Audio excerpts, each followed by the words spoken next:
Olá pessoal, iniciando mais uma transmissão do Screencast Observatório Cripto, um screencast em língua portuguesa tratando dos principais assuntos concernentes ao universo das altcoins. Aqui a gente fala de Bitcoin, fala de moedas alternativas, as altcoins, fala de tokens e de todos os outros assuntos relacionados ao universo das criptos. Hoje, dia 27 de janeiro de 2018, eu gostaria de abordar um tema que desperta muita dúvida e muita curiosidade nas pessoas que estão iniciando nesse universo, que é o tema de como escolher, de como adquirir e de como avaliar, né, uma altcoin. Né? O que faz com que alguém decida investir numa determinada criptomoeda e não em outra? E como avaliar se o preço dela é justo, se ela de fato é um projeto que vale a pena, ou se é só uma moeda sem valor que está sendo super avaliada. Em suma, antes de avançar, eu gostaria de dizer que o Bitcoin é a criptomoeda por excelência e tem uma série de outras tecnologias, de outros projetos que vieram depois do Bitcoin, com propostas de ou suplantá-lo ou de atender algum nicho que não era bem atendido pelo Bitcoin até então, e convenciona-se nomear esses outros projetos como altcoins ou como alternative coins, né, ou moedas alternativas. Então a diferença entre elas e o Bitcoin é que elas vieram depois dele e, via de regra, são baseadas em uma tecnologia, não todas, mas em tecnologias distintas, né? Detalhes tecnológicos distintos que as tornam melhores para determinado uso e piores para outros, enfim. Bom, posto isso, então altcoins são, por exemplo, aqui na lista da CoinGecko, Ethereum é uma altcoin, Ripple, Littlecoin é outra altcoin, todas criptomoedas, todos assets, né? Criptoassets, ativos digitais, mas que não são o Bitcoin.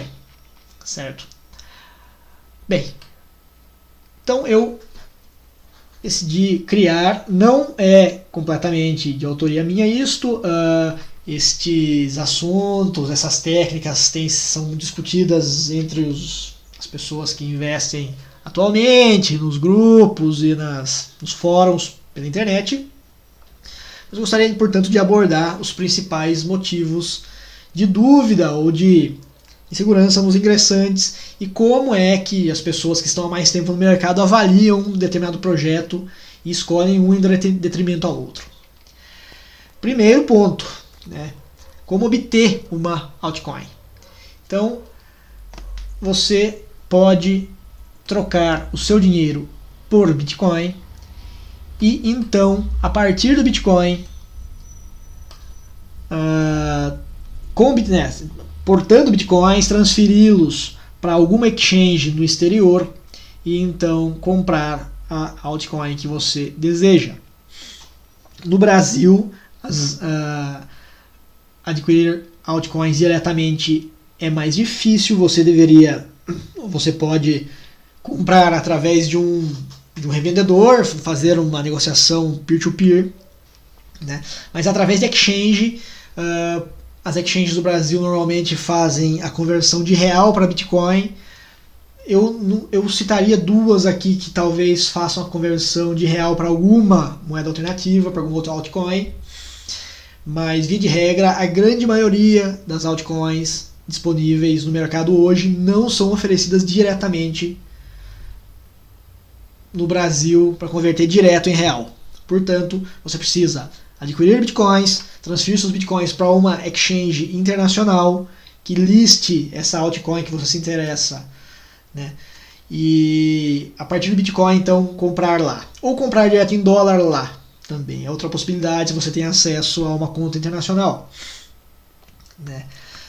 O processo de abrir uma conta numa exchange internacional é basicamente o mesmo, né, do que abrir aqui no Brasil. Você faz um cadastro, é como criar um e-mail, né? Você faz um cadastro com login, pode aí habilitar algumas opções de segurança e, feito isso, você tem acesso a uma carteira que você pode transferir os seus bitcoins para ela e fazer os seus negócios na plataforma da exchange.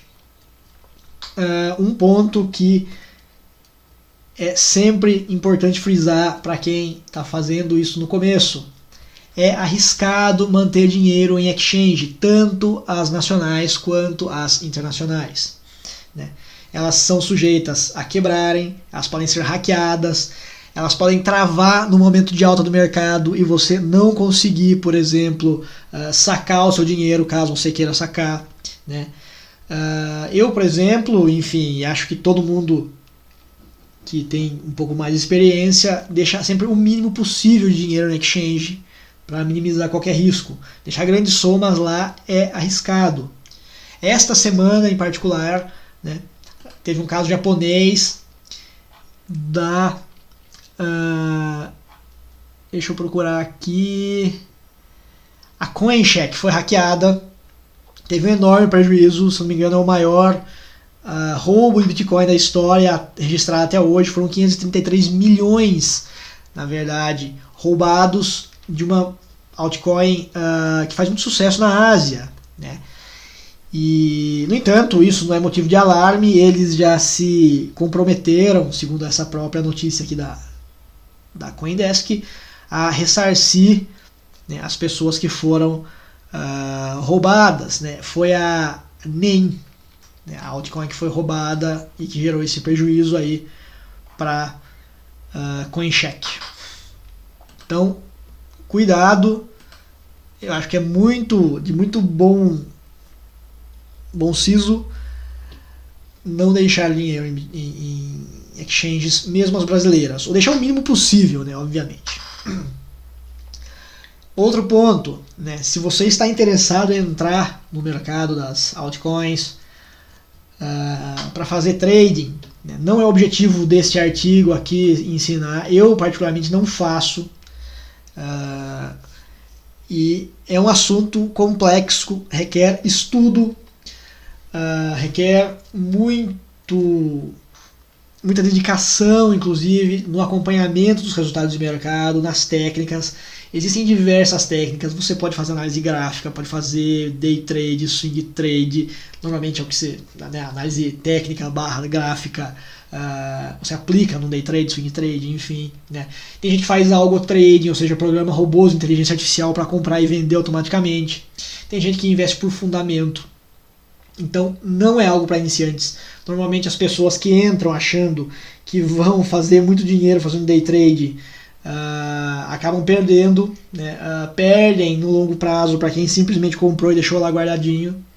Em suma, é do gosto. As pessoas que acham que são capazes de digerir o risco associado e o estresse que isso representa são livres para fazer e tem todo o direito.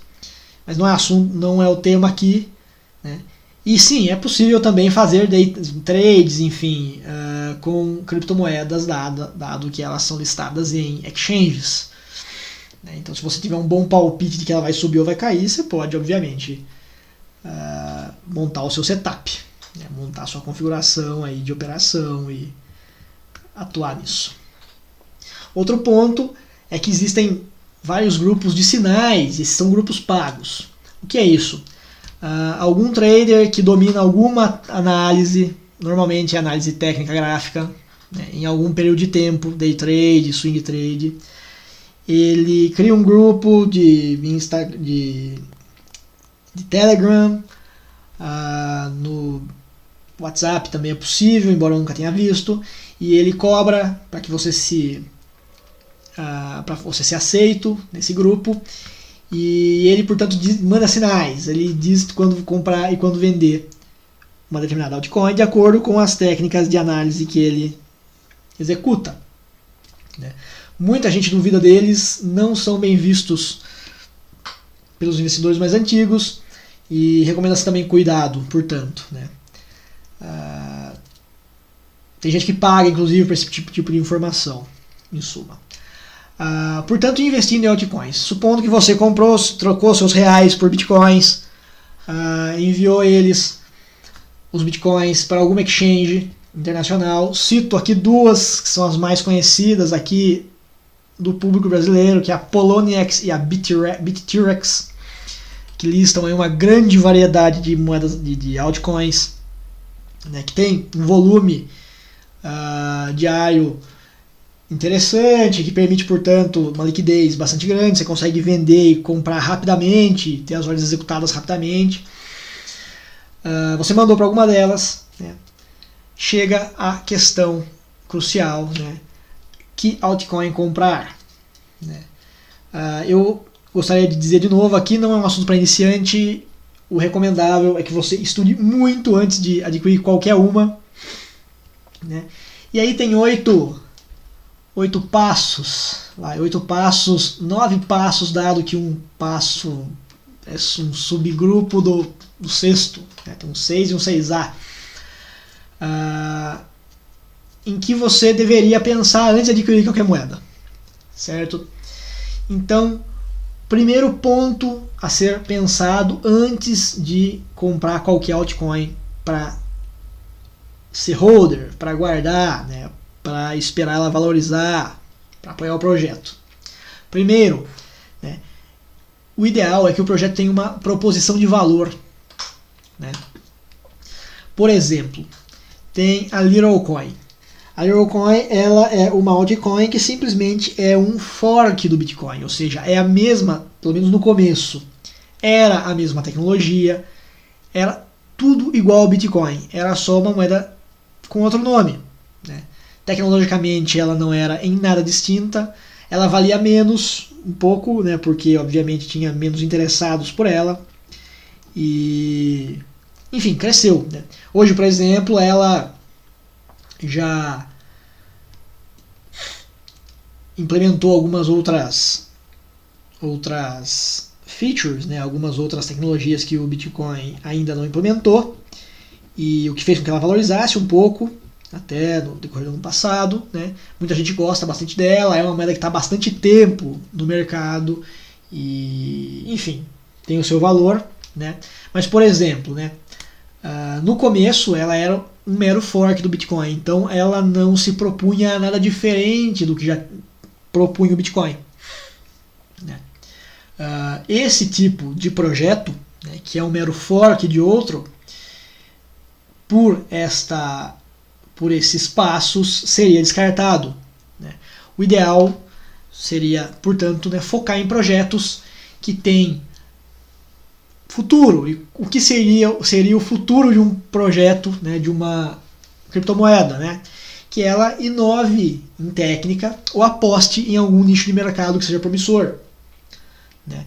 Então, seja alguma tecnologia que seja distinta do Bitcoin, muito distinta do Bitcoin, e que ofereça, portanto, alguma vantagem competitiva, ou de velocidade, ou de tamanho de taxa de transferência, ou de inflação, ou, né, de descentralização, de governança, né? Todos esses projetos a gente pode encontrar aí no universo das criptos, né? Ou, né, que apostem em nicho de mercado, né? Por exemplo, tem moedas que se propõem a serem moedas para remunerar cliques em redes sociais, né? Tem moedas que se propõem a serem moedas que possam substituir o dinheiro dos países, né? As moedas nacionais. Então essas moedas, elas podem ou não, o foco delas não é de inovação tecnológica, mas é de atendimento de um nicho, né? Então, essas duas características fazem uma moeda ser promissora ou não, né? Afinal de contas, se um projeto, né, é exatamente igual a qualquer um outro e não tem, não ataca nenhum nicho, né, não serve a nenhum nicho e só existe como competidor de um projeto anterior, e reproduz os mesmos vícios que esse projeto anterior tem e tudo mais, em suma, não seria uma moeda que está agregando valor ao universo das altcoins, né? A sociedade como um todo. Segundo ponto, né, que eu acho bastante complexo. O projeto, a altcoin, enfim, as altcoins não começaram todas juntas, né? projetos nascem e morrem todos os dias, ou pelo menos frequentemente, e, portanto, a altcoin que você está interessado pode estar num nível de maturidade tal que ela ainda não tem uma wallet própria. E isto eu acho que é uma questão a ser considerada.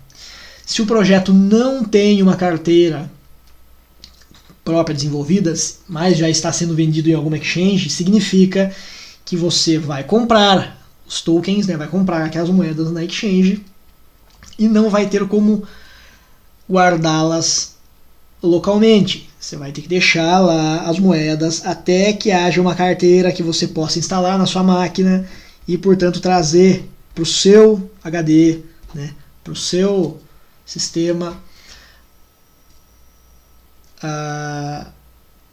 e possa, portanto, ser efetivamente o dono delas, né?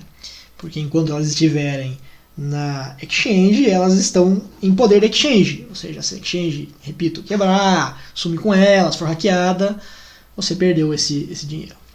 Então, esse critério também elimina uma grande gama de projetos, né? Obviamente, você perde algumas chances, né, algumas boas valorizações, né, jogando fora esses projetos, porque o projeto pode crescer muito a partir do momento que ele evolua. Mas eu acho que é um risco que não vale a pena correr, né?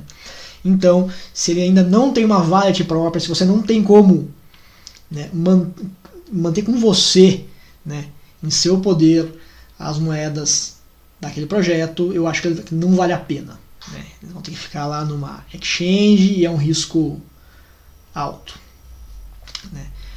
Terceiro ponto, né, o projeto ele tem que ser listado em exchanges conhecidas, né? Isso por dois motivos, né? Primeiro que as exchanges elas filtram, né, através do seu próprio conhecimento técnico, que moedas elas vão listar. E obviamente, se uma exchange não tem fé ou no projeto de uma moeda, ou no time de desenvolvedores, ou na seriedade dela, ela não lista, né? Pelo menos as de mais renome, as maiores. Primeiro ponto. Segundo ponto, né, se uma moeda é listada em uma exchange já melhor estabelecida, significa que ela vai poder ser negociada por uma gama maior de pessoas, né, dado o tamanho da exchange.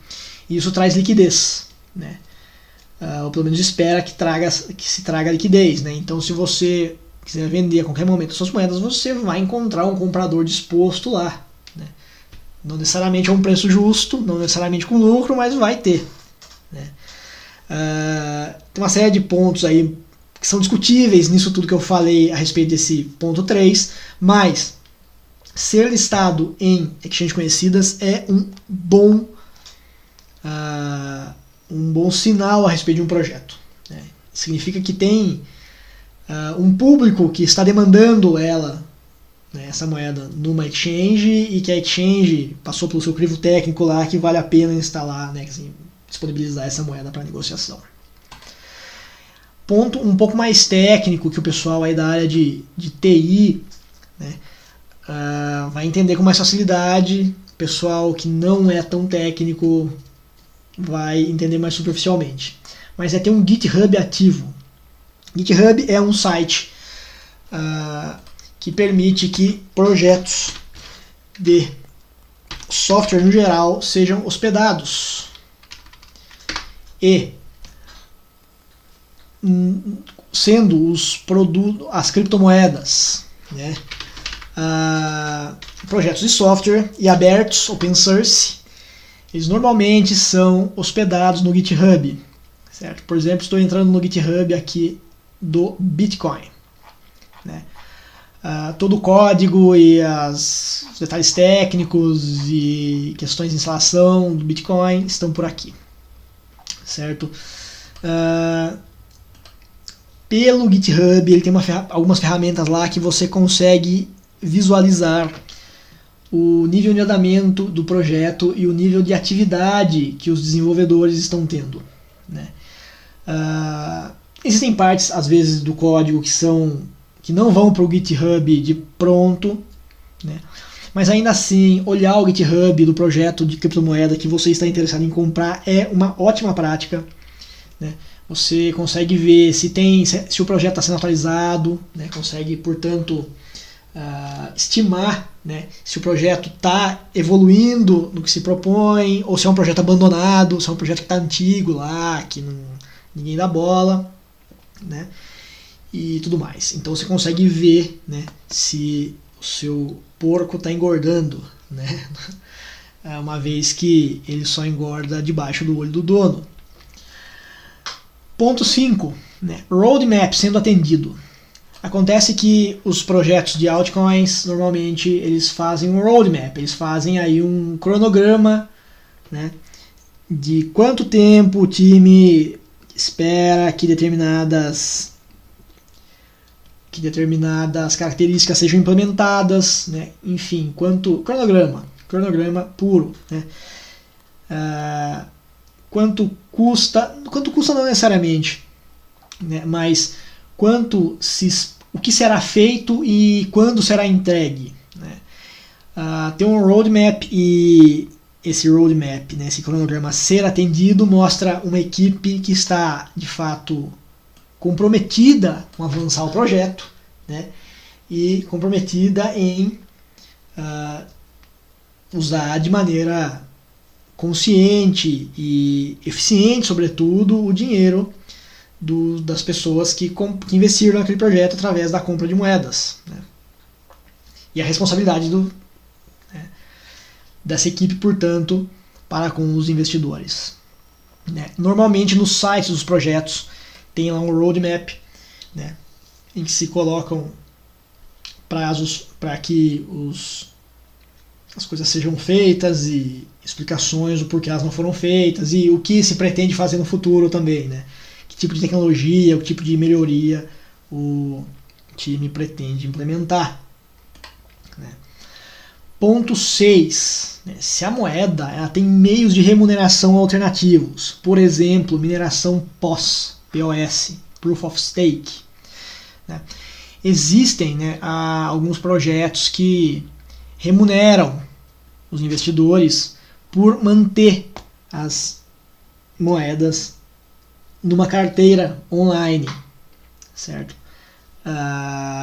Isso são questões um pouco mais técnicas, mas faz muita diferença se você está pensando, né, em investir, se aquela moeda permite que você faça algum tipo de rendimento além do mero rendimento da valorização das moedas, né?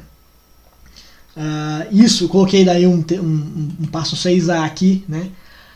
Isso também tem a ver com a taxa de inflação da moeda, né? Conforme as moedas são mineradas, são criadas, né, elas são disponibilizadas para o mercado e, portanto, elas têm uma tendência normalmente controlada, obviamente, tem todas as questões técnicas aí, né, bastante profundas, né, mas elas têm taxas de inflação e alguns métodos de remuneração se propõem exatamente a suprir, ou pelo menos corrigir o efeito da inflação sobre investidores de longo prazo, né? Então, a mineração pós te dá moedas de maneira que você, considerando a taxa de inflação, mantenha o mesmo valor que você tinha no começo, né? Ou seja, se você compra as moedas e traz para sua wallet, né, assim como se você pega dinheiro, reais, e guarda embaixo do colchão, né, no decorrer do tempo o seu dinheiro pode perder valor dependendo da taxa de inflação do período, né. Então alguns projetos de mineração pós, de remuneração, tentam suprir isso, né. Então é importante notar se a moeda que você está querendo comprar para manter em longo prazo, se ela tem um método alternativo de remuneração e qual é a taxa de inflação dessa moeda, né? E se eles se compensam, né? Às vezes até você tem lucro, enfim, existem casos. Ponto 7. Né? O projeto idealmente deve ser livre, ou seja, ele deveria ter o mínimo possível de intervenção por parte de grandes investidores, seja de corporações, ou seja, de investidores que colocaram muito dinheiro no começo e são, portanto, detentores de uma fração muito grande de todas as moedas disponíveis. Né? Um critério desse, por exemplo, pela primeira vez vou citar aqui o nome de alguma alt, né, eu colocaria Ripple. Né? Ripple ela é pré-minerada e a fundação Ripple, enfim, detém mais de 50% de todas as moedas disponíveis. Isso faz com que eles tenham um poder de influência no preço do token XRP bastante forte. Né? A IOTA, muita gente gosta. Né? Convênio, assim como a Ripple também, né? Convênio com grandes empresas. Né? Por um lado pode ser ótimo, porque mostra, né, interesse por parte do mercado na tecnologia que está sendo desenvolvida. Por outro lado, se essas empresas apoiam o projeto, mas apoiam sob algum tipo de cláusula leonina, né, que faz com que ela seja detentora de boa parte do suprimento de moedas, ou que ela tenha preferências, em suma, eu acho que é um alerta, né, porque, enfim, essas grandes corporações têm um poder de manipular o preço, assim como qualquer outro grande investidor, sendo ele pessoa física. O governo, né, tipo a Venezuela diz que vai lançar Petro lá, que é um token digital que representa o petróleo ligado ao petróleo da Venezuela, que é estatal. Né, esse tipo de questão assusta muito o investidor de altcoin por conta dos motivos que eu acabei de citar. Finalmente, ponto 8, o tamanho da comunidade por trás daquele projeto. Né? O que influencia ter uma grande comunidade suportando um determinado projeto de altcoin? Primeiro, peer-to-peer. Frequentemente aparecem pessoas lá que compraram moedas e querem se desfazer delas para pagar alguma conta, para realizar lucro, para ter algum tipo de retorno pela negociação. Né? E você talvez não precise ir para uma exchange comprar aquela moeda, você consegue negociar ela com outra pessoa. Né? Uma comunidade grande também funciona na divulgação da moeda. Né? Muitas pessoas acreditam naquele projeto e divulgam ele daí nas suas redes sociais, para os seus parentes, para os seus amigos. Né? Lembrando sempre que a força, o valor de uma rede é diretamente proporcional, na verdade, em potência de 2, né? Segundo a lei de Metcalfe. É diretamente proporcional ao tamanho dos seus integrantes. Né? Suporte, né? Qualquer dúvida com relação a manter carteira, onde comprar, onde vender, taxas atrativas de negociação em exchanges, né? Com uma rede grande, participando de grandes grupos no Facebook, no Reddit, enfim, em fóruns, né? É muito mais fácil conseguir suporte da comunidade. Você chega lá, pergunta, prontamente aparece alguém que já teve o mesmo problema e te ajuda ou te orienta. Né? Tracking, né? Você consegue também ver qual que é o nível de aceitação das pessoas para aquele projeto. Né? E voluntariado, né? As pessoas se voluntariam, como já disse aqui, em ajudar outras pessoas, no caso de projetos que são open source, né? Em resolver bugs do código, né? Em fazer traduções, né? Assim, a documentação é toda em inglês, né? Tem um pessoal voluntário lá que traduz para o português todos os manuais, todos os tutoriais para que você instale a wallet, para que você entenda a tecnologia e tudo mais. Certo? Então, estes são 8 passos aí, meio, vou colocar esse taxa de inflação da moeda aqui como meio passo, mas são 8 passos no geral, que muitos dos investidores mais tradicionais, as pessoas mais iteradas no mercado, aí, de acordo com as minhas pesquisas, fazem, ou pelo menos filtram, né, fazem com que um determinado projeto passe por esses 8 testes aí, se ele passar, provavelmente elas coloquem algum dinheiro, elas apostem aí na valorização dele, no futuro dele. Né? Nossa, é bastante coisa, de fato, é bastante coisa, não é fácil, por isso que exige tanto estudo, né?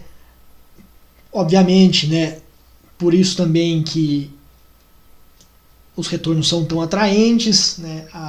É uma coisa complexa, né? É um assunto complexo. No entanto, eu queria finalizar aqui esse screencast mostrando esse site. Todo mundo gosta muito do CoinMarketCap, eu acho um site ótimo também, mas o CoinGecko tem umas funcionalidades que eu gosto muito na hora de olhar qualquer projeto aí por esse prisma que eu acabei de apresentar. O CoinGecko, eu vou colocar aí nos comentários o link, né? Você consegue escolher aqui a moeda, né, que você vai fazer as comparações. Ele tem a lista aqui e ele traz algumas informações que eu não me lembro de ter encontrado no CoinMarketCap, né? Bom, informações tradicionais de sempre, né? O preço corrente, valorização aí nas últimas 24 horas, a valorização de mercado, né, total, liquidez, quanto está nas exchanges, se eu não me engano. Exatamente. E tem aqui 3 outros critérios que apoiam a gente a avaliar um projeto qualquer, né? O primeiro deles é o critério developer, né? Eles, segundo aqui o inglês, eles olham, né, no GitHub, no Bitbucket, que é outra plataforma, né, o nível de atividade, né, dos desenvolvedores, né, e o interesse da comunidade em torno do desenvolvimento, né? Por exemplo, o Bitcoin aqui tem um índice, né, de desenvolvimento de 98%, né? Tem aqui, por exemplo, 459 contribuidores, programadores que foram lá e deram algum tipo de alteração no código do Bitcoin e tal, né? Nas últimas 4 semanas, tudo isso monitorado, né? Forks, estrelas, ou seja, avaliações positivas de código, né? Problemas corrigidos, né? Total de problemas levantados pelos usuários, tudo isso a gente consegue visualizar, né? E o site ele faz uma ponderação em cima de todos esses fatores, diz que Bitcoin tem 98%, por exemplo, aqui a EOS tem 88%, né? Ethereum tem 93%, Ripple tem 85%, né?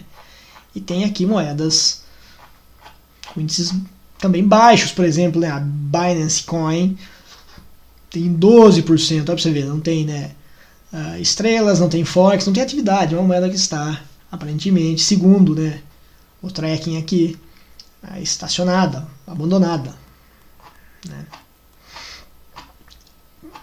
Por exemplo, aqui a Vericoin, a Ion, né, comparando com o Bitcoin, né, números bastante mais modestos, né, 81 estrelas, né, apenas 3 dos 10 problemas relatados consertados, 9 contribuidores, né, isso também é uma moeda, né, valendo aí R$ 5,88, o token contra o Bitcoin, que vale 35 mil, né, de fato é uma comparação um pouco injusta.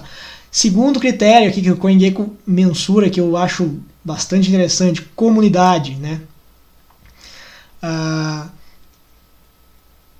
atuação da comunidade em Reddit, Facebook, redes sociais no geral. Bitcoin aqui, né, tem 36 mil likes no Facebook, tem 733 mil seguidores no Twitter, né, o Twitter oficial do Bitcoin, né. No Reddit, 700 mil pessoas aí acompanham o fórum do Bitcoin lá, né. Por exemplo, alguma moeda com uma comunidade um pouco menor, que Bitcoin Gold, né, nenhum subscrito no Reddit, 20 mil likes no Facebook, 63 mil seguidores no Twitter, né. Steam, mesmo esquema, né. 0 subscribers no Reddit. Seguindo para o terceiro parâmetro aqui, interesse público. Isso está, de certa maneira, relacionado à comunidade, né? Mas quanto as pessoas têm buscado, né, nos meios de busca a respeito daquela altcoin. Né? Bitcoin, por exemplo, tem aí um interesse público de 46%. Né? Foram 41 milhões de buscas. Né? Então a Alexa Ranking aqui, que é um ranking que mensura, né, o nível de interesse público, deu aí nota 2.697 por Bitcoin. Né? Por exemplo, alguma outra altcoin com valor mais baixo aqui, vamos lá para a quarta tela da busca. Aqui, vamos lá, Bitmark, BTM, né? 108 mil buscas, né? Índice, né, no ranking da Alexa lá tá em 12 milhões, né? Quer dizer, no lugar está muito atrás no ranking lá, comparando com o Bitcoin, obviamente também é uma moeda de 5 dólares, 5 reais. Então. Pois bem, pessoal, é isso. Eu espero. Eu tentei ser o mais sintético possível no fator da avaliação de altcoins. Todos esses conceitos estão por aí nos fóruns, nos vídeos, nos podcasts, nos meios de informação, nos grupos de investidores em mesa de bar. E é isso, pessoal. Eu espero que vocês tenham gostado. Ficamos por aqui. Até logo. Até a próxima.